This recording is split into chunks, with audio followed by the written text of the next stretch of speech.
Urshel Field, Valparaiso, Indiana, a 10-year young Ed Soliday first found himself airborne in a Piper Tri-Pacer.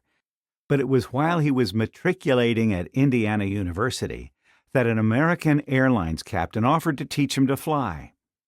Soon, that American captain said, "You're really good at this stuff. You should think about applying at an airline." Soliday borrowed enough money for a commercial, instrument, and multi-engine rating, completing those in less than a year. Next, they acquired a Piper aircraft dealership and founded Aerotech Enterprises, a fixed-base operation in Gary, Indiana. The business sold airplanes, provided flight instruction, and flew charter flights transporting everything they could.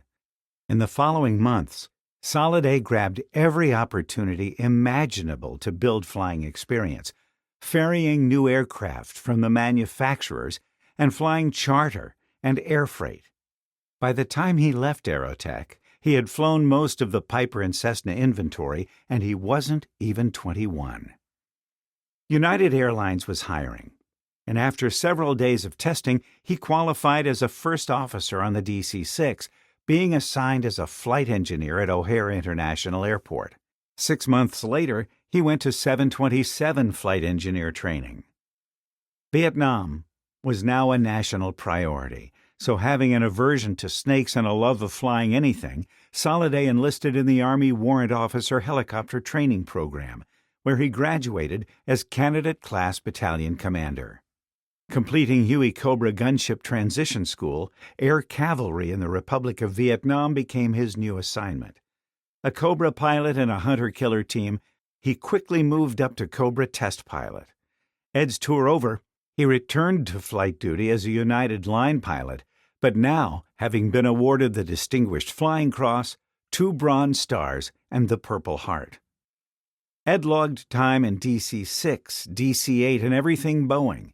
He even was part of United's launch customer acceptance team for the first Boeing 777. In total, he has more than 14,000 hours of flight time. United's next tasking for Captain Soliday moved him from line pilot to flight manager with 600 pilots under his supervision. A year later, he became Senior Vice President of Flight Operations, followed by Vice President of Safety, Quality Assurance, and Security, with all the corporate attendant responsibilities. More than just his titles, at United, he made significant contributions in the development of fundamental and ongoing safety systems and practices. And then came 9/11. Ed Soliday was clearly the right leader for United's crisis management lead during the turmoil surrounding that tragic event. He has served on numerous aviation safety-related advisory boards and commissions, including this amazing and incomplete list. Everything from helping to launch the Commercial Aviation Safety Team to National Academy of Sciences Aeronautics and Space Engineering Board. But the most significant awards are the Bendix Trophy for Aviation Safety for the development of enhanced ground proximity warning devices, and, in 2009, the Commercial Aviation Safety Team, of which Captain Soliday was the founding co-chair.